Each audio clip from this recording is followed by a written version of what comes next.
출애굽기 8장 16절부터 32절까지 말씀입니다. 여호와께서 모세에게 이르시되 아론에게 명령하기를 내 지팡이를 들어 땅에 티끌을 치라 하라. 그것이 애굽 온 땅에서 이가 되리라.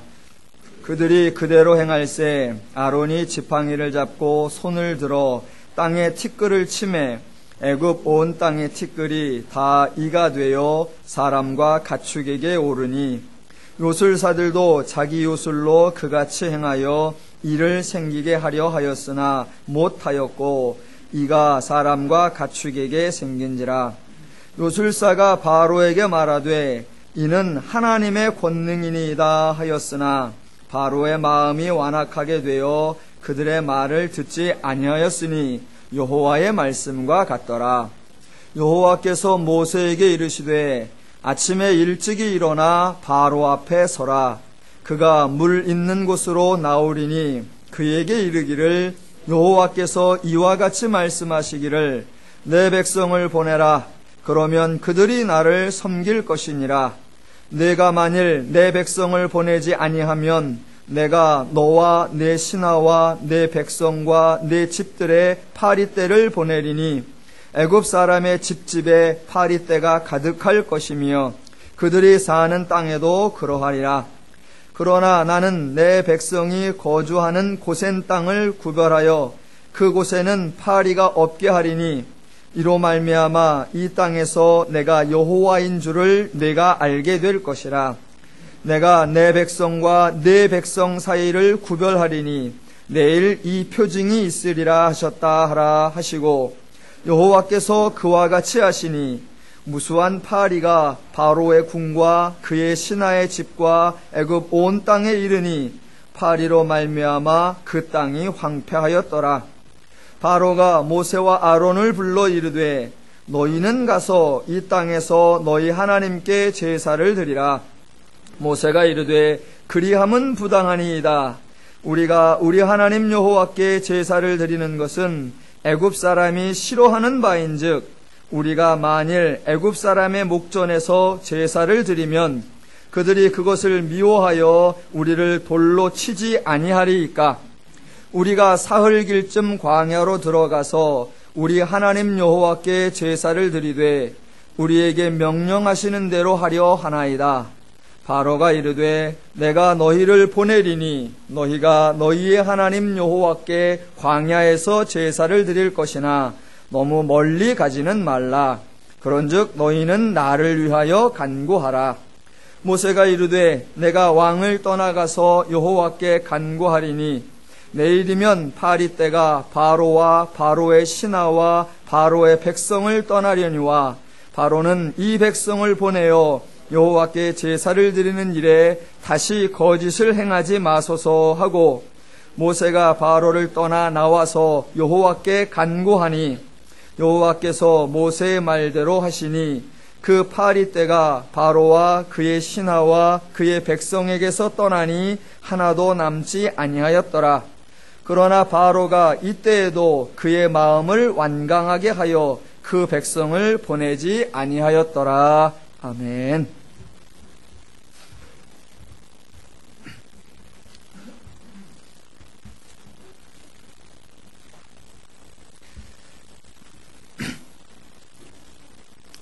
제가 설교를 하면서 성도님의 반응에 대해서 놀란 것이 하나님의 징계와 형벌에 관하여 설교했을 때입니다. 제가 설교하기를 하나님은 인간을 징계하거나 형벌을 내리지 않으신다라고 설교를 하고 그렇게 설교를 했을 때에 성도님들이 아주 좋아할 줄 알았습니다. 대부분의 성도님들이 하나님은 징계나 형벌을 안 하시는구나 라고 좋아하셨는데 그것을 좋아하지 않으시는 분도 계시더라고요. 아마도 그분은 자기는 심판받거나 징계를 받을 일이 없다고 생각하고 대신 다른 사람이 징계나 심판을 받아야 한다고 생각을 하셨던 것 같습니다. 다시 한번 강조를 하겠습니다. 인간이 죄를 짓는다고 해서 하나님께서 죄값으로 징계와 형벌을 내리지 않습니다. 아멘 안 하시겠습니까? 물론 죄를 지으면 죄의 결과가 옵니다. 그러나 그 죄의 결과가 하나님께로부터 오는 것이 아니며 당연히 하나님께 받는 죄값이 아닙니다.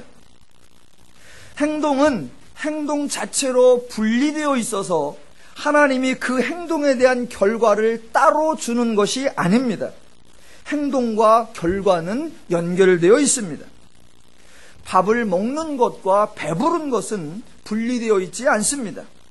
나는 단지 밥을 먹었을 뿐인데 밥 먹는 것을 보고 좋아하여 아내가 상으로 배부름을 주느냐? 그렇지 않습니다. 나는 단지 밥을 안 먹었을 뿐인데 밥 안 먹는 것을 괘씸히 여겨서 아내가 배고픔이라는 벌을 주느냐? 그렇지 않다라는 것입니다. 밥을 먹었으니 배가 부르고 밥을 안 먹었으니 배가 고픈 것입니다. 죄를 지면 죄된 행동의 결과가 나오는 것 당연한 것인데 그 결과는 죄로부터 오는 것이지 하나님이 죄값으로 징계와 형벌을 내리지 않는다라는 것입니다. 죄의 결과를 자꾸 하나님의 형벌이라고 생각하시면 안 됩니다. 사람들이 죄값과 훈계를 혼돈하기 때문에 그런 오해가 생깁니다. 한번 예를 들어보겠습니다. 아이가 집에서 조심하지 않고 이렇게 요란하게 행동을 하다가 유리창을 깼다고 합시다. 그러면 아버지가 몽둥이를 들고 아이를 5대를 팹니다. 여러분, 유리창 값이 5대입니까? 지금 아버지는 아들에게 유리창 값을 받아내려고 5대를 때리냐 그 말입니다. 만약 아들이 5대를 맞는 대신에 제가 유리창 값 돈으로 물어드릴게요 라고 말을 하면 매를 안 맞아도 되나요? 그런 것이 아닙니다. 자녀의 잘못된 행동에 대해서 부모가 자녀를 때리는 것은 죄값을 받아내는 것이 아닙니다. 아들이 부모와 자식 간의 관계에는 애시당초 죄값이라고 하는 자체가 설정되지 않습니다. 그런데 부모가 자식을 때립니다. 왜? 아들이 잘못된 행동을 하는 것을 보면 아버지로서 속이 상하고 마음이 아프고 가슴이 안타까운 것입니다. 그래서 죄값을 받아내려는 것이 아니라 다시는 그런 실수를 하지 말라고 교육을 하는 것입니다. 그러니까 부모가 자식을 때린 경우 죄값으로 때리는 것이 아니라 교육적 의도를 가진 훈계입니다. 그런데 그 아버지가 알고 있는 교육 방법이 뭐냐? 오죽 하나 때리는 것뿐이기 때문에 때리는 겁니다. 매는 절대로 죄값이 아닙니다. 아들이 유리창을 깨는 순간 아이고 오늘 또 5대를 맞았군. 그렇게 생각을 하더니 진짜로 5대를 맞으니까 아버지 유리창 물어줬죠? 이렇게 얘기를 하면 걔는 또 맞는 겁니다. 왜 맞느냐? 이번에는 싸가지가 없다고. 그러니까 죄를 짓는다고 해서 죄값을 받아내는 거 그런 게 없습니다. 그러면 또 얼른 그런 생각이 들 겁니다. 아, 하나님이 인간을 죄값으로 때리지는 않지만 교육적 목적으로는 때리는구나. 그렇게 생각하셔도 안 됩니다. 자, 부모들의 자식 교육하는 방법도 또 달라졌습니다. 예전에는 교육 방법이 오직 하나였단 말입니다. 뭐냐? 때리는 거. 그저 애들 말 듣게 하려면 패는 게 상책이다. 그게 가장 빠르다. 그게 유일한 방법이었고 그것만이 가장 효과적인 방법이었습니다. 자, 그래서 자식들은 잘못하면 의뢰의 매맞을 각오가 되어 있었습니다. 그런데 요즘은 바뀌었습니다. 그렇게 해가지고는 효과가 없다라는 것을 알았습니다. 이제는 정반대의 방법을 씁니다. 잘못을 하면 교육 방법으로 매를 드는 것이 아니라 격려를 해줍니다. 죄인들의 방법이 조금은 선해진 것입니다. 패서는 안 된다는 걸 알았기 때문에 다른 방법을 쓰는 겁니다. 예를 들어 자식이 유리를 깼다 그러면 일단은 자식의 안부를 묻는 겁니다. 야, 유리창 깨진 건 하나도 중요하지 않다. 내 몸 다친 데는 없냐? 많이 놀랬지? 좀 진정해라. 그렇게 해놓고 다음에 놀라운 일이 발생합니다. 마음이 두근두근하지, 불안불안하지. 야, 너 마음을 좀 진정해야 되겠다. 우리 좀 조용한 곳으로, 분위기 있는 곳으로 가자. 그래서 멋진 식당으로 데리고 가서 외식을 시켜줍니다. 그렇게 조용히 폼나는 데서 밥을 먹으면서 드디어 아버지가 훈육을 시작합니다. 조심해라. 조심하지 않으니까 그런 일이 발생하고, 그런 일이 생기면 네가 다칠 수도 있잖아. 그러니까 다음부턴 신중하게 행동해라. 조심해라. 알았지? 이렇게 바뀌는 겁니다. 그때 아들이, 아하, 유리창을 깨면 외식을 시켜주는구나. 그래서 유리창을 깼다. 걔는 두 배로 맞는 겁니다. 두 배로 패면서 아버지가 하시는 말씀, 여하튼 교육은 패는 게 제일이야. 아들이 잘못했다고 아버지가 죗값을 치르라고 하느냐? 그렇지 않습니다.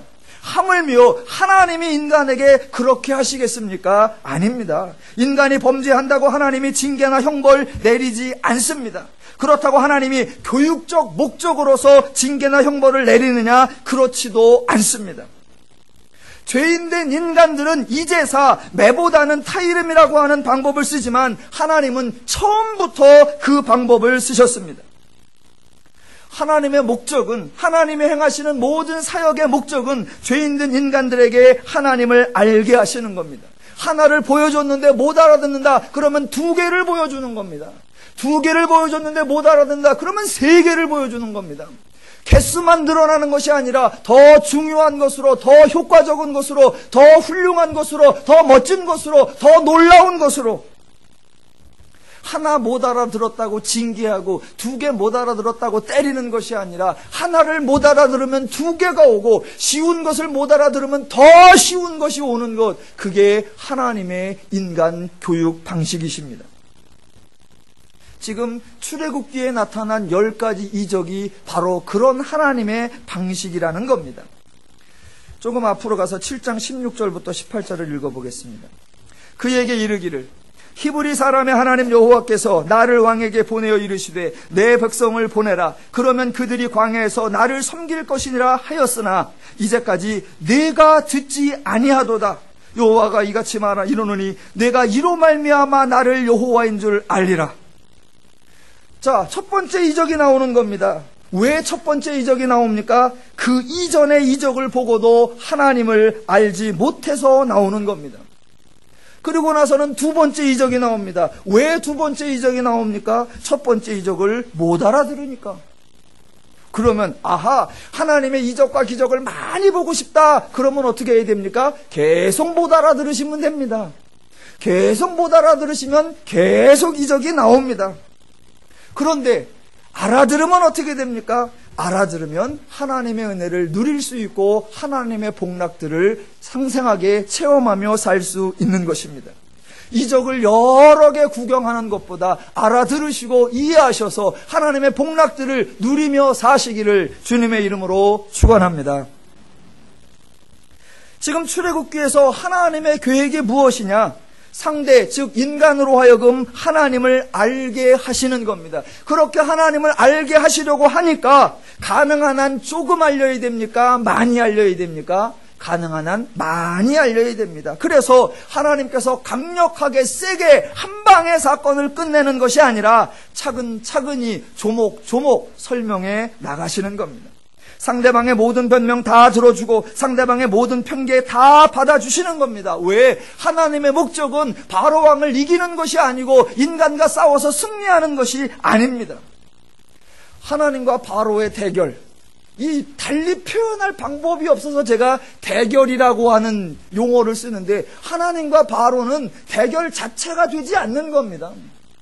그러니까 하나님이 바로를 이기느냐 지느냐 그거 관심거리가 아닙니다. 중간중간에 하나님이 지시는 것처럼 바로의 술객들로 능력을 나타내는 것처럼 보이는 거, 그거 실제 모습이 아닙니다.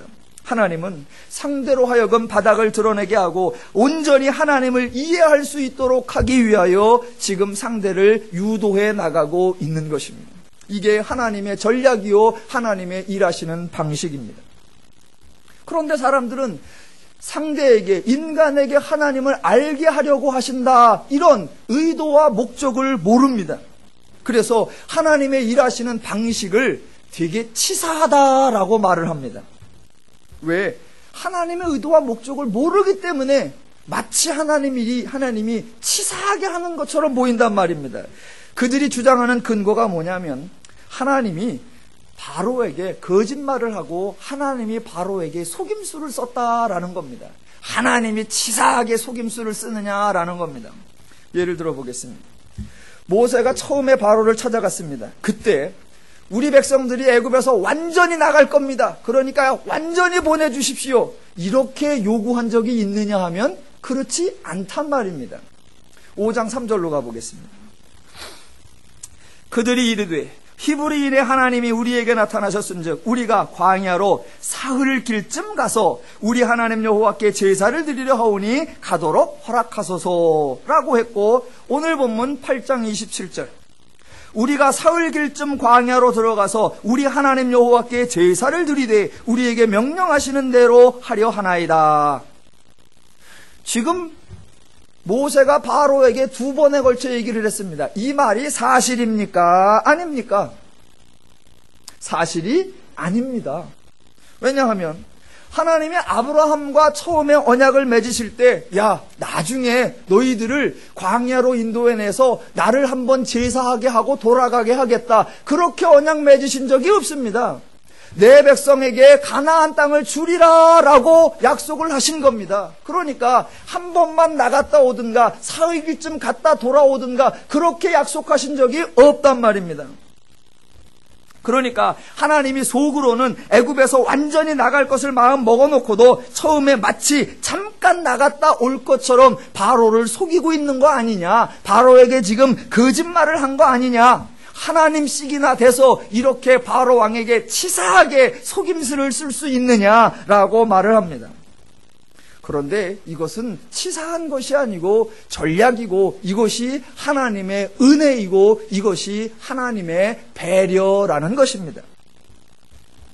여러분, 치사한 거하고 배려하고를 어떻게 구분해야 합니까? 그 기준이 뭡니까?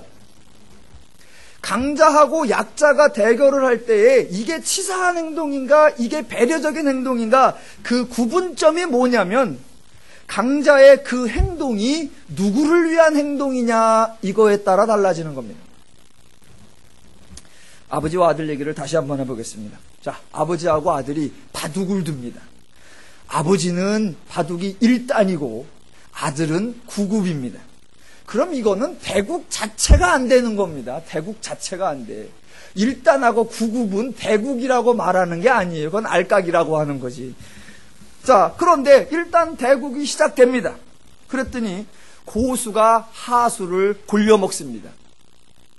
빨리 끝내지도 않아. 한 2시간 치면서 아주 애를 먹여. 아주 골탕을 쪽쪽 먹여. 그래서 결국 2시간 두고 났는데 이거는 숫자가 개수가 안 돼. 그냥 뭐 하얀 집이 꽉 찼어. 그거는 싸움을 하는, 대국을 두는 동안 계속 하수를 망신 준 거고 결국에도 망신 준 거고, 그래서 그런 행동을 치사한 행동이다라고 그럽니다. 왜? 고수가 자기 승리의 쾌감을 위해서 시작부터 끝날 때까지 하수를 모한 말로 쪽팔리게 만들었기 때문입니다. 그건 치사한 것입니다. 그런데 똑같이 1단과 9급이 바둑을 두는데, 자, 또 이 고수도 한 방에 이기는 게 아니라 2시간 동안 둡니다. 그런데 2시간 동안 바둑을 두면서 일방적으로 몰아붙이는 게 아니라 저쪽 사람에게 생각을 하게 하고, 마치 혹시 이길 수도 있지 않을까 그렇게 만들기도 하고, 한두 번 골탕을 먹여서 고수를 곤란하게 만든 것처럼도 하고, 그렇게 두다가 결국 바둑이 승패가 났는데 흑집과 백집이 비슷해. 다 쉬어보니까 반집 차이로 백이 이겼다. 이렇게 되면 그거는 치사한 게 아니라 배려요, 은혜라고 하는 겁니다. 일단 고수가 하수와 대국을 한다는 것 자체, 그게 배려입니다. 그리고 고수가 하수를 단번에 이기지 않았다는 것, 그것이 배려입니다. 그렇게 대국을 치르는 동안 하수는 고수의 다양한 수를 보고 배우게 되는 것이고, 고민도 해보고 연구도 해보게 되는 겁니다. 처음부터 고수는 이기는 것이 목적이 아니라 하수를 강하게 하려고 했던 것이 목적이었습니다. 그래서 그것은 치사한 것이 아니고 배려요, 은혜가 되는 겁니다.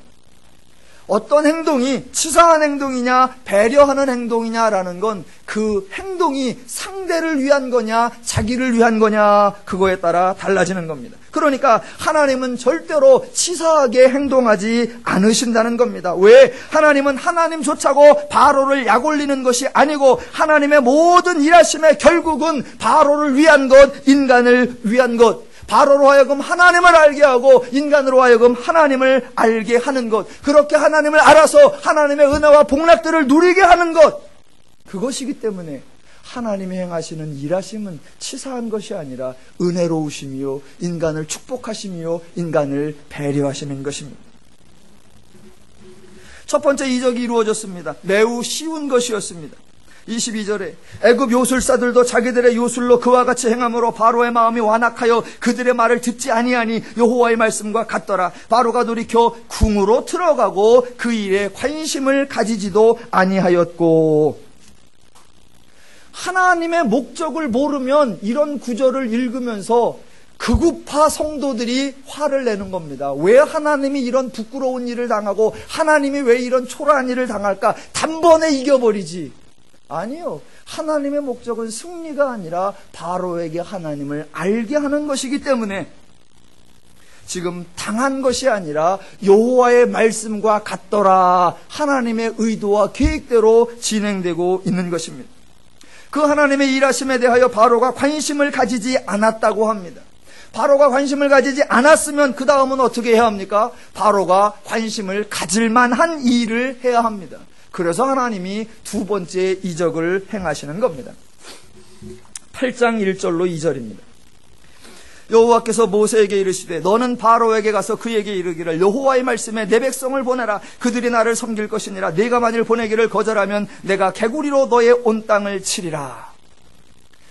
이 10가지 이적을 여러분이 보시면 하나님이 사역을 행하시는 패턴이 보입니다. 이 이적뿐만 아니라 성경 전체를 좀 여러분이 자주 읽으시면 하나님이 일해 나가시는 원리, 하나님이 일해 나가시는 방법, 하나님이 일해 나가시는 유형이 눈에 딱 띄게 돼 있습니다. 그 하나님의 유형이 뭐냐, 패턴이 뭐냐, 힌트를 드리자면 하나님의 목적은 인간으로 하나님을 알게 하는 거다라는 겁니다. 그러니까 그 목적을 이루기 위한 사역이기 때문에 하나님의 모든 사역 패턴의 특징이 뭐냐면 하나님은 어떤 일을 하시기 전에 그 일을 미리 예고하고 미리 공지한다라는 겁니다. 내가 이것을 행하겠다, 내가 이렇게 행하겠다, 내가 이때 행하겠다. 앞으로 일어날 일들을 하나님이 미리 다 예고를 하시고 그 알리신 것을 알리신 대로 그렇게 실행하시는 겁니다. 그게 하나님의 사역 패턴입니다. 아브라함에게도 하나님이 그렇게 말씀하셨습니다. 내가 너에게 3가지 일을 행하리라 라고 말씀을 하시고 그 일을 진행하십니다. 자식을 줄 때도 마찬가지입니다. 99세 때에 하나님이 아브라함을 찾아오셨습니다. 그리고 나서 내년 이맘때에 내 아내 사라에게 아들이 있을 것이라 그렇게 말씀하시고 말씀대로 그 다음 해에 아기를 갖게 되었습니다.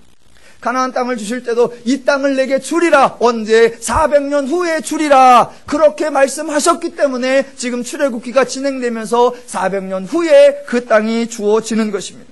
모세에게도 그렇게 말씀하셨고 다윗에게도 그렇게 말씀하셨고 예언서에도 그렇게 말씀하시고 예언서에 예언된 대로 예수께서 오셨고 사역을 이루셨습니다.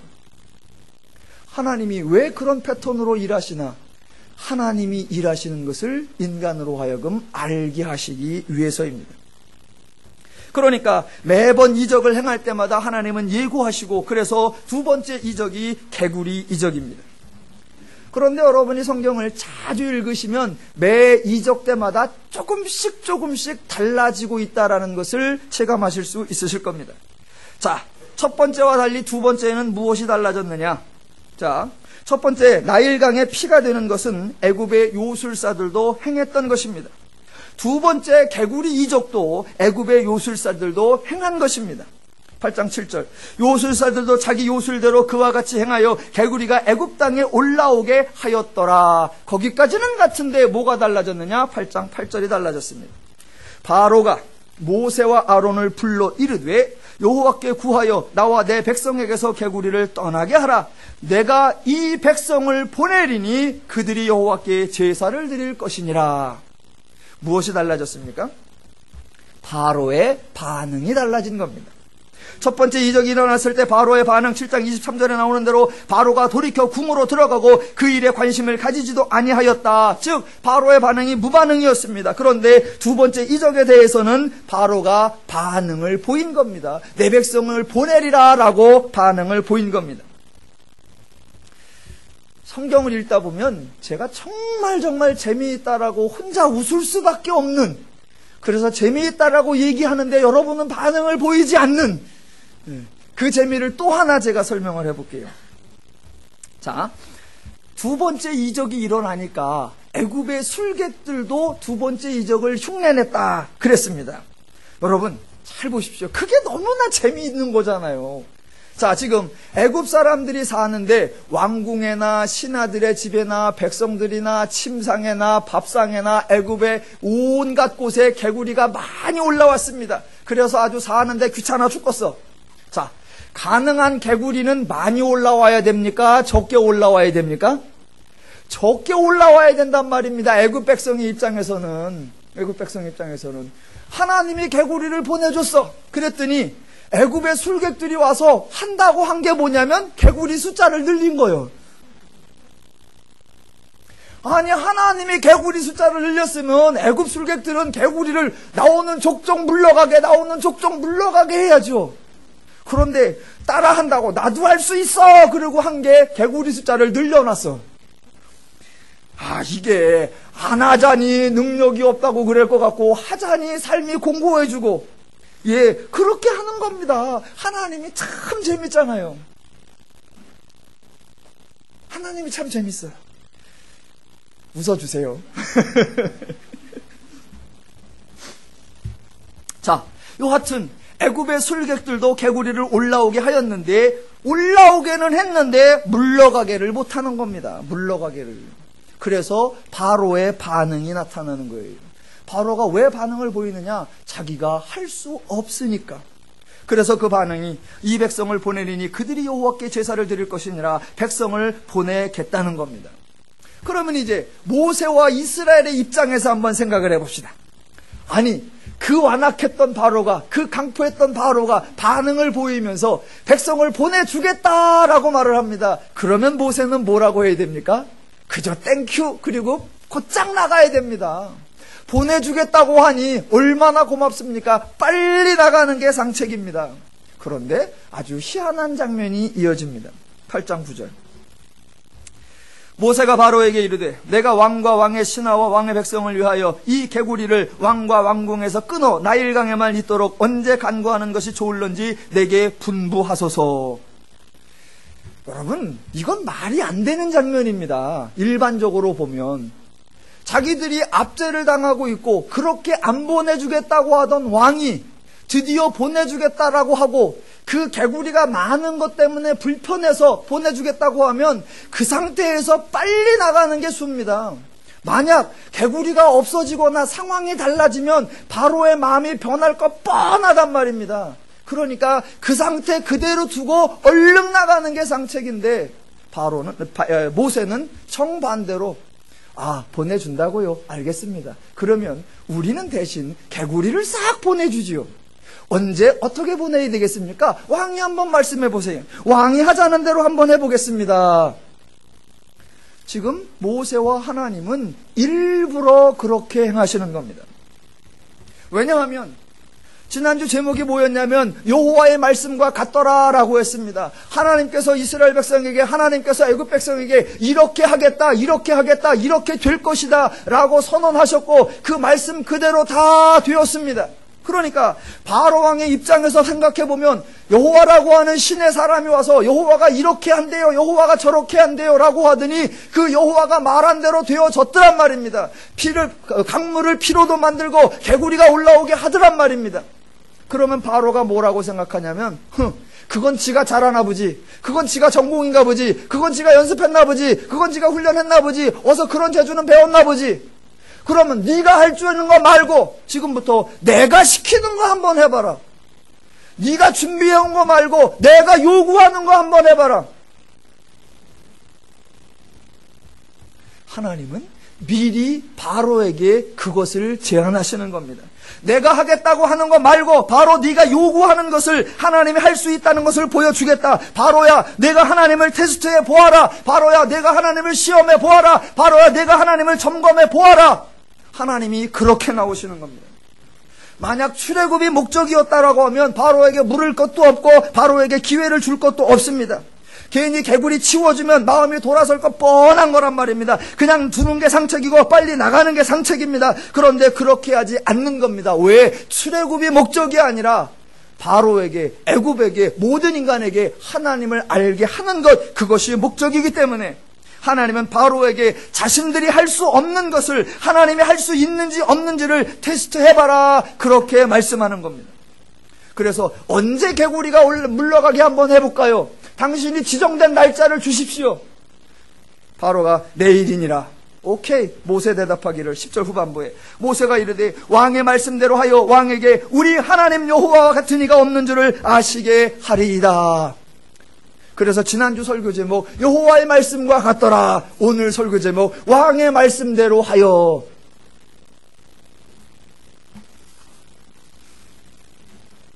이제 세 번째 이적이 등장합니다. 땅에 티끌을 치면 이가 되는 그런 이적입니다. 세 번째 이적이 왜 나타난다? 첫 번째 이적을 못 알아들으니까, 두 번째 이적을 못 알아들으니까. 그러니까 더 크고 더 중요하고 더 자세한 그런 설명이 나타나게 돼 있단 말입니다. 그래서 세 번째 이적도 조금 달라집니다. 18절. 요술사들도 자기 요술로 그같이 행하여 이를 생기게 하려 하였으나 못하였고 이가 사람과 가축에게 생긴지라. 첫 번째, 두 번째까지는 애굽의 술객들도 따라했습니다. 그러나 이 세 번째부터는 애굽의 술객이 따라하지를 못하는 겁니다. 그러면서 19절 고백하기를 요술사가 바로에게 말하되 이는 하나님의 권능이니이다 하였으나 바로의 마음이 완악하게 되어 그의 말을 듣지 아니하였으니 여호와의 말씀과 같더라. 그래서 이 세 번째 이적부터는 이제 애굽의 술객들이 흉내낸다라는 말 자체가 아예 다 없어진 겁니다. 애굽의 술객들은 자신의 한계를 안 것입니다. 사람들은 자신의 한계를 아는 것이 참으로 중요하다고 생각을 합니다. 그러나 자신의 한계를 아는 거 그거 하나도 중요하지 않습니다. 물론 중요하죠. 자신의 한계를 안다면 쓸데없는 거, 할 수 없는 것을 하려고 하는 어리석은 시도를 하지 않겠죠. 그러나 어차피 할 수 없는 것은 달라진 것이 없습니다. 그러니까 인간들은 자신의 한계를 아는 것, 그것이야 중요한 것이 아니라 더 중요한 것, 내가 할 수 없는 것을 아는 것보다 더 중요한 것, 하나님이 하실 수 있다는 그 하나님을 아셔야 하는 것입니다. 그런데 인간들은 내가 안 되는구나. 난 그걸 깨달았다. 그걸 깨달아서 달라진 게 아무것도 없습니다. 반대로 하나님은 하실 수 있구나라는 것을 깨달으면 저와 여러분의 삶이 완벽히 달라지는 것입니다. 성경에 세 번째 이적을 짧게 다루었기 때문에 저도 짧게 다루겠습니다. 성경대로 해야죠. 네 번째 이적으로 넘어가 보겠습니다. 자, 첫 번째 이적이 나일강의 물을 피로 변하게 하는 것이었습니다. 그래서 성경에 애굽 사람들이 나일 강물을 마실 수 없어서 강가를 두루 파서 마실 물을 구하였다 기록되어 있습니다. 두 번째 이적이 개구리였습니다. 개구리가 애굽 사람들의 영역에 올라온 것이고, 세 번째 이적이 이 티끌입니다. 애굽 온 땅의 사람과 가축에 올랐다라고 합니다. 여기서 하나 질문해 보겠습니다. 이 세 가지 이적이 애굽 사람에게만 임했을까요? 이스라엘 사람에게도 임했을까요? 네, 대단들 하십니다. 성경에는 정확하게 묘사되어 있지 않습니다. 세 번째까지는 정확하게 안 나옵니다. 그런데 네 번째부터는 분명하게 나타나기 시작합니다. 자, 네 번째가 파리를 통한 이적인데 8장 22절. 그날에 나는 내 백성이 거주하는 고센 땅을 구별하여 그곳에는 파리가 없게 하리니 이로 말미암아 이 땅에서 내가 여호와인 줄 네가 알게 될 것이라. 내가 내 백성과 네 백성 사이를 구별하리니 내일 이 표징이 있으리라 하셨다 하라 하시고 여호와께서 그와 같이 하시니 무수한 파리가 바로의 궁과 그의 신하의 집과 애굽 온 땅에 이르니 파리로 말미암아 그 땅이 황폐하였더라. 구분이 되었습니다. 다섯 번째 이적이 가축의 죽음인데 9장 6절을 봅니다. 이튿날에 여호와께서 이 일을 행하시니 애굽의 모든 가축은 죽었으나 이스라엘 모든 자손의 가축은 하나도 죽지 아니한지라. 또 구분이 되었습니다. 일곱 번째 이적이 우박인데 9장 25절로 26절. 우박이 애굽 온 땅에서 사람과 짐승을 막론하고 밭에 있는 모든 것을 쳤으며 우박이 또 밭의 모든 채소를 치고 들의 모든 나무를 꺾었으되 이스라엘 자손이 있는 그곳 고센 땅에는 우박이 없었더라. 구별이 있습니다. 아홉 번째 이적이 흑암인데 10장 22절로 23절. 모세가 하늘을 향하여 손을 내밀매 캄캄한 흑암이 3일 동안 애굽 온 땅에 있어서 그동안에 사람들이 서로 볼 수 없으며 자기 처소에서 일어나는 자가 없으되 온 이스라엘 사람들이 거주하는 곳에는 빛이 있었더라. 열 번째 이적이 장자의 죽음인데 11장 5절로 7절. 애굽 땅에 있는 모든 처음 난 것은 왕 위에 앉아있는 바로의 장자로부터 맷돌 뒤에 있는 몸종의 장자와 모든 가축의 처음 난 것까지 죽으리니 애굽 온 땅에 전무후무한 큰 부르짖음이 있으리라. 그러나 이스라엘 자손에게는 사람에게나 짐승에게나 개 한 마리도 그 혀를 움직이지 아니하리니 여호와께서 애굽 사람과 이스라엘 사이를 구별하는 줄을 너희가 알리라 하셨나니. 여러분, 왜 이런 구별이 등장할까요? 힌트. 하나님의 목적은 인간으로 하여금 하나님을 알게 하는 것. 그러니까 이러한 구별이 등장하는 것도 하나님을 알게 하기 위한 것, 그것 때문입니다. 마치 하나님이 이스라엘을 구별하셨다고 해서 그 구별성의 근거를 이스라엘에서 찾으려고 하면 안 됩니다. 애굽은 나쁜 놈이었고 이스라엘은 신실했었다. 애굽들은 죄악의 투성이었고 이스라엘은 믿음이 많았다. 이렇게 가면 안 됩니다. 그 구별하는 근거를 인간적 차원의 어떤 특색으로 가려고 하면 절대로 안 됩니다. 우리는 자꾸 그런 오해를 하는 거예요. 성경에 보면 하나님께서 내가 야곱은 사랑하였고 에서는 미워하였다라고 기록되어 있습니다. 그러면 또 사람들은 다 애굽은 무조건 잘했고 에서는 또 다 나쁘고 아니요. 그런 걸 얘기하려고 하는 것이 아닙니다. 자, 이 10가지 이적을 행하면서 하나님이 애굽과 이스라엘을 구별하신 이유는 애굽은 못하고 이스라엘 백성은 좋고 그런 차원이 아니라 하나님을 애굽의 신들과 비교하기 위해서 애굽과 이스라엘을 구분하는 겁니다. 자, 무슨 말이냐? 애굽 백성들이 신을 믿고 있습니다. 그러면 애굽 백성들이 신을 믿는 이유가 무엇입니까? 당연히 그 애굽 신의 보호를 받기 위해서입니다. 이건 애굽 백성뿐만 아니라 모든 인간이 다 똑같습니다. 신이 인간을 도와준다고 생각하지 않으면 신을 믿을 이유가 하나도 없습니다. 우상을 섬기든 미신을 섬기든 누군가를 의지하는 것은 그의 도움과 그의 혜택을 받고 싶어하는 겁니다. 애굽도 마찬가지. 그렇다면 애굽의 신들은 애굽 신 자기 백성인 애굽 사람들을 지켜주어야 한다, 그것입니다. 애굽 백성들이 그 애굽의 신들을 자기의 신으로 섬기고 있으니까 그 애굽의 신들은 자기 백성 애굽을 지키고 보호하고 공급하고 관리하고 책임져 주어야 한다는 겁니다.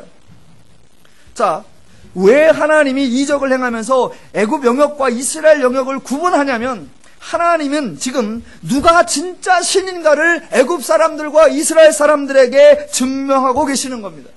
생각해 보십시오. 애굽에 여러 가지 이적이 등장했습니다.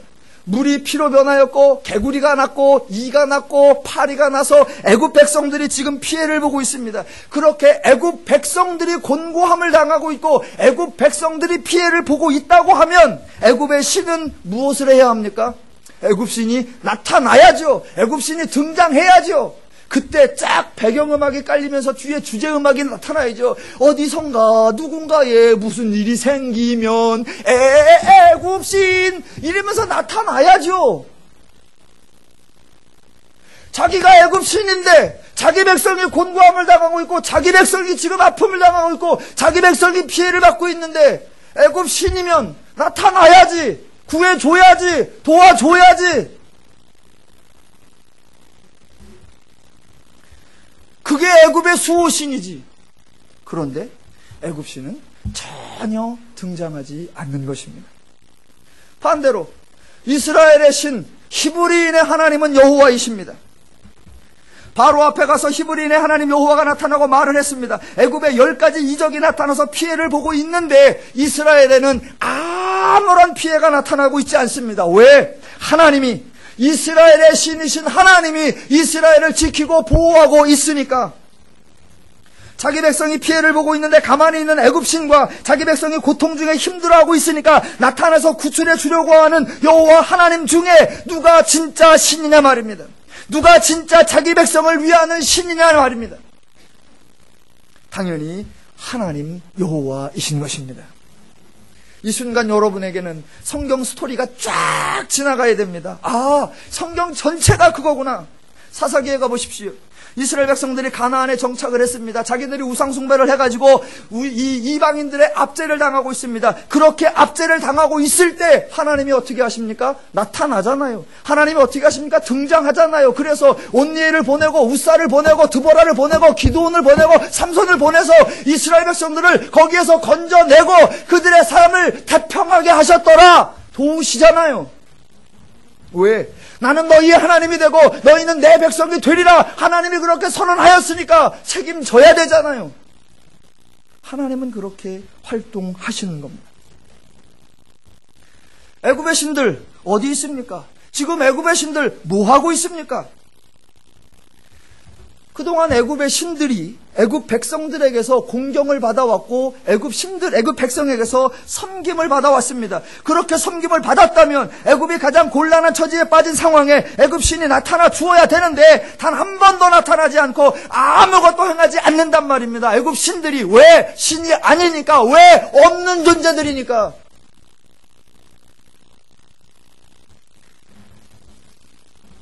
성경에 하나님이 어떻게 묘사되어 있는지를 비교해 보시면 극명합니다. 창세기 1장 1절 뭐라고 시작합니까? 태초에 하나님이 천지를 창조하시니라. 무엇이 강조됩니까? 하나님의 활동, 하나님의 역사, 하나님의 움직임, 하나님의 일하심. 왜? 하나님은 존재하니까. 또 성경에 하나님이 어떻게 묘사됩니까? 아담이 범죄했습니다. 그랬더니 하나님이 아담을 찾아오시는 겁니다. 왜? 도와주려고. 가인이 범죄했습니다. 그랬더니 하나님이 가인을 찾아오시는 겁니다. 왜? 다른 사람에게 맞아 죽지 않도록 지켜주시기 위해서. 이스라엘에게 애굽에서 압제를 당해서 힘들어 죽겠다고 아우성을 칩니다. 그랬더니 하나님이 뭐 하십니까? 그들의 아우성을 들으셨더라. 들으시고 그들의 조상들과 맺었던 언약을 기억하시더라. 그렇게 언약을 기억하시고 이 백성을 구원하러 하나님께서 오시더라. 그렇게 오시고 꺼내기 위해서 10가지 이적을 펼치시더라. 왜? 하나님은 존재하시는 분이요, 하나님은 역사하시는 분이요, 하나님은 약속을 지키시는 인간을 위하신 하나님이시니까. 더 나아가 봅시다. 더 나아가 봅시다. 인간이 범죄하여 죄에 사로잡혔습니다. 그랬더니 어떻게 해요? 하나님께서 인간이 되어 성육신 하시잖아요. 그래서 십자가에 죽으시잖아요. 그래서 인간을 구원하여 내시잖아요. 그래서 저와 여러분을 성도로 만들어 내시잖아요. 왜? 나의 하나님이시니까. 애굽의 신들을 믿으시겠습니까? 하나님을 믿으시겠습니까? 마음대로 하십시오. 자, 애굽이 신들을 섬겼다라고 말을 합니다. 여러분, 인간이 신을 섬기는데 그 인간의 죄인들의 생각에 그 신이 인간을 도와줄 거라고 생각하는 그런 사람들은 거의 없습니다. 죄인들에게 있어서 신이라고 한 존재는 인간을 도와주는 고마운 존재가 아니라 인간을 해롭게 하고 심판하고 징계하는 무서운 존재일 뿐입니다. 그래서 인간 종교들의 마음속에는 그 신의 은총을 받고 그 신의 축복을 받고 그 신의 사랑을 받는다, 이런 개념이 있는 것이 아니라 그 신의 심판을 비켰으면 좋겠다, 그 심판의 저주와 징계를 피했으면 좋겠다, 그런 마음만 있는 겁니다. 그러니까 대부분의 동화나 대부분의 전설을 보면 늘 그런 겁니다. 자, 심청이가 이제 공양미 300석에 팔려갑니다. 왜 그러느냐? 그 심청이를 바다의 제물로 던지려고 어부들이 제물을 골랐단 말입니다. 왜 그러느냐? 그 바다가 헛짓거리를 할까봐, 바다가 뭔가 깽판을 칠까봐, 이 여행길에 바다가 괜히 허튼 짓을 할까봐, 그래서 제발 요번에 우리 항해하는데 허튼 짓 좀 하지 말아 주십시오 라고 재물을 갖추는 거지. 갔다 온 다음에 우리를 이렇게 편안하게 갔다 오게 해주셔서 정말로 감사합니다, 그리고 감사 예물을 바치는 종교는 하나도 없습니다. 모든 동화나 모든 설화가 다 그렇게 신의 두려움을 피하려고 하는 종교이지 신의 은혜를 입자라고 하는 종교는 없는 겁니다. 오직 하나, 기독교만. 10가지 이적을 잘 살펴보십시오. 물이 피가 되는 것, 개구리가 올라오는 것, 티끌이 이가 되는 것, 파리가 가득한 것입니다. 여러분 궁금해하지 않으셨습니까? 왜 하나님은 이런 걸 행하셨을까? 한다는 게 겨우 개구리 만드는 거, 이 만드는 거, 파리 날려보내는 거, 왜 하나님은 이런 거 행했을까? 그 이유는 그런 것들을 애굽이 신들로 섬기고 있었기 때문입니다. 그럼 하나 더 나갑시다. 아니 애굽 사람들은 왜 해필 개구리를 신으로 섬겼대? 왜 이를 신으로 섬겼대? 왜 파리를 신으로 섬겼대? 아니 개구리가 애굽을 도와줍니까? 이가 애굽에게 은혜를 줍니까? 파리가 애굽을 적에서 물러나게 해줍니까? 앞으로 5번째, 6번째 보면 이제 가축이 나오고 메뚜기가 나오고 종기가 나오고 우박이적이 등장합니다. 그런 것들이 애굽에게 도움을 줍니까? 아니요. 그런 것들은 애굽을 해롭게 하는 것입니다. 지금 애굽은 자신들을 도와주는 신들을 섬기고 있는 것이 아니라 자신들을 해롭게 하는 신들을 섬기고 있다는 겁니다. 왜 그런 것들을 섬길까요? 문제는 도와달라고 섬기는 것이 아니라 제발 우리 애굽을 해치지 말아 주십시오 라고 그 신들을 섬기고 있다라는 겁니다. 자, 만약 애굽이 자신들의 신들이 존재하고 그 신들이 역사할 것을 믿고 있다면 출애굽의 상황은 전혀 다르게 전개될 것입니다. 자, 애굽에 이스라엘 하나님의 여호와가 나타났습니다. 그렇다면 애굽 왕 바로는 어디로 달려가야 되느냐? 모세가 와서 애굽 바로 하나님이 어쩌고 저쩌고 한답니다. 그러면 그 순간 바로는 빨리 신전으로 달려가야 됩니다. 신이시여, 지금 저쪽에 여호와라는 작자가 나타나가지고 나일강을 지금 피로 다 물들게 한다고 합니다. 당신이 나일강의 진정한 주인이시지 않습니까? 저들이 물을 피로 만들면 당신께서 샥 다시 피를 물로 해서 우리가 먹는 거 아무 걱정 없게 도와주십시오. 그럴 때 나일강 신이 뚜벅뚜벅 걸어 나와서 시끄러, 이렇게 해야 됩니다. 근데 그런 장면이 없습니다. 하나님이 이스라엘에게 애굽에 개구리가 올라오게 한다고 했습니다. 그렇다면 바로는 빨리 신전으로 달려가야 됩니다. 어느 신전으로? 개구리 신전으로. 그래서 개구리님이시여, 드디어 활동하실 때가 되었습니다. 개구리가 올라왔습니다. 우리 개구리 신께서 진정한 개구리의 주인이시니까 나가서 저 개구리들을 다 물리쳐 주시옵소서. 그렇게 하니까 이스라엘 백성들이 애굽 왕에게서 나온, 애굽의 신전에서 나온 개구리 신의 세력 앞에 다 힘들어가며 아우성치며 항복하고 꼼짝을 못하더라. 그렇게 돼야 돼요. 근데 아무 얘기가 없어. 하나님이 세 번째 이적, 티끌을 날려서 이가 되게 하리라. 바로는 또 신전으로 뛰어가야 됩니다. 이 신전 앞에.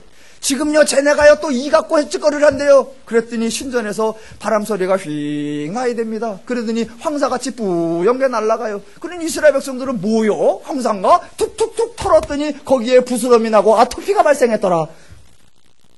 그래서 이스라엘 백성들이 애굽신은 정말 전능하구나, 우리가 도무지 애굽신에게 대항이 안 되겠구나, 항복하고 노예 생활을 오래하게 잘했더래요. 이러고 나와야 된단 말입니다, 얘기가. 근데 바로 왕은 신전으로 달려가지 않습니다. 또 하나님께서 네 번째 파리를 보내신다고 합니다. 애굽 왕은 또 달려가야 됩니다. 저기요 파리 대왕님이시여, 지금 저 짠챙이 파리들이 나타난다고 합니다. 그랬더니 갑자기 신전에서 소리가 나야 됩니다. 왜? 파리떼가 한꺼번에 날아가니 말이야. 그 날개짓 소리가 말이야 천하를 진동해야 되고, 하늘이 갑자기 먹구름이 쫙 들은 것처럼 애굽 신전에 나오는 파리가 쫙 해가지고 그 파리들이 이스라엘 여호와 하나님의 파리를 모두 삼켰더라. 이러고 나와야 그게 애굽 신이죠. 그게 애굽의 수호신이고 그게 애굽을 지키는 거죠. 그래야 섬김을 받을 자격이 되는 거죠. 그런데 첫 번째 이적이 나타날 때 애굽 신전은 반응이 없습니다. 두 번째 여호와 이적이 나타날 때 애굽의 신전은 반응이 없습니다. 세 번째 여호와 이적이 나타날 때 애굽의 신전은 반응이 없습니다. 네 번째, 애굽의 하나님의 역사가 나타날 때 애굽의 신전은 반응이 없습니다. 애굽의 신은 뭐 하고 있답니까? 엘리야의 표현대로 하면 애굽의 신은 졸고 계시는가? 애굽의 신은 야훼 가셨는가? 애굽의 신은 성지순례 가셨는가?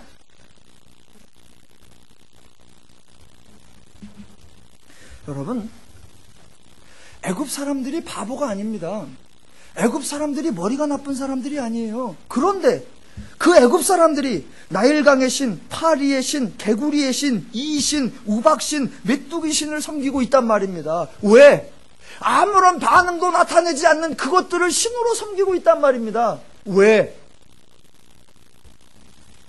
그들은 그 존재들에게 은혜를 받은 것이 아니라 그동안 피해를 받아왔기 때문입니다. 고대 문헌에 보면 그런 기록들이 많이 나오습니다. 어느 날 애굽에 홍수가 집니다. 홍수가 지면서 물이 막 범람하고 있다가 그래서 사람들이 여럿이 죽어나가고 어쩌고 저쩌고 그러면 좀 있으면 물이 쫙 빠집니다. 물 빠지고 나서 이제 좀 살겠다 그랬더니 그 온 천지에 뭐가 가득하더라? 개구리가 가득하여 발 디딜 것도 없고 먹을 것도 없고 움직일 것도 없더라. 그래서 그들이 머릿속에 뭐만 보면 놀래 자빠지느냐? 개구리만 보면 놀래 자빠지는 거예요. 이놈의 개구리들이 어디서 왔는지 방법을 몰라. 어떻게 쫓아내는지 방법을 몰라. 언제 나타나는지 방법을 몰라. 가끔 나타나고 몇 마리만 나타나면 관람이라도 하고 구경이라도 하지. 이게 가만히 있다 나타났다 하면 느닷없이 떼거지로 나타나서 확 쓸어버리고 또 어느 날 없어져. 자기들이 그것을 관리하고 통제할 방법이 없습니다. 그래서 나타나는 게 뭐다? 종교로 나타나는 거예요. 어느 날 개구리가 우리에게 이런 영향을 끼칠 수 있다. 그러면 어떻게 해야 되겠다? 개구리를 달래야 되겠다. 개구리가 우리에게 피해를 주지 않도록 해야 되겠다. 그게 모든 종교들이 나타나는 현상입니다. 파리가 어느 날 나타나죠. 몇 마리가 나타나면 어떻습니까? 그런데 어느 날 떼거지로 나타나더니 밥상마다 어디마다 다 도무지 숨을 쉴 수가 없게 입을 벌리면 입속으로 들어가고 코를 벌리면 콧속으로 들어가고 이게 살 수가 없게 만드는 겁니다. 그러니 개구리, 파리 몇 마리만 떠도 갑자기 그 아픔과 고통이 밀려오면서 파리를 좀 진정시켜야 되겠다. 그러면서 내세운 전략이 뭐냐? 지난번 파리가 많이 왔을 때 눈여겨받은 게 있지. 뭐였어? 파리가 특별히 많이 앉는 데가 있더라고. 어디에 앉던가? 여러 음식 중에 닭다리에 많이 앉더라고. 파리 신께서는 닭다리를 좋아하시는구나. 그 다음부터 제물이 뭐가 된다? 닭다리가 되는 거예요. 애굽의 신들이 여호와의 역사 앞에 어떤 이 보호막도 쳐주지 않을 것을 알고 있단 말입니다. 애굽도. 그런데 그들을 안 섬길 수 없는 거예요. 왜? 여호와가 적이기 이전에 자기들이 섬기고 있는 그 존재 자체가 자기들에게 피해를 준 대상자이었기 때문에.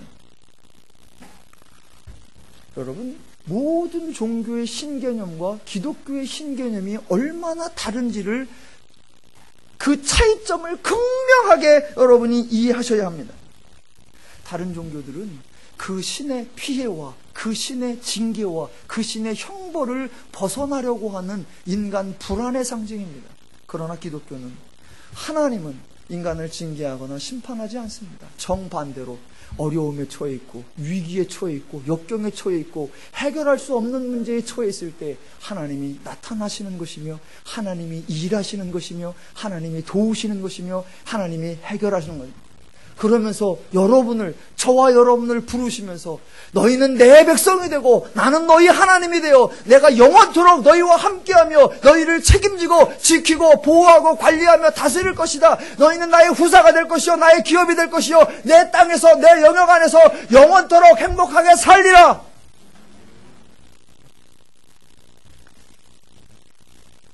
하나님은 인간에게 징계를 행하지 않는 정도의 신이 아니라 보다 적극적으로 은혜를 주시고 축복을 주시는 고마우신 하나님이십니다. 출애굽기를 통하여 인간 종교의 본질을 파악하시고 하나님의 은혜를 아셔서 하나님과 동행하시며 즐겁고 신나고 멋지고 행복하고 자유로운 신앙의 삶, 행복한 믿음의 삶을 누려나가시기를 주님의 이름으로 축원합니다.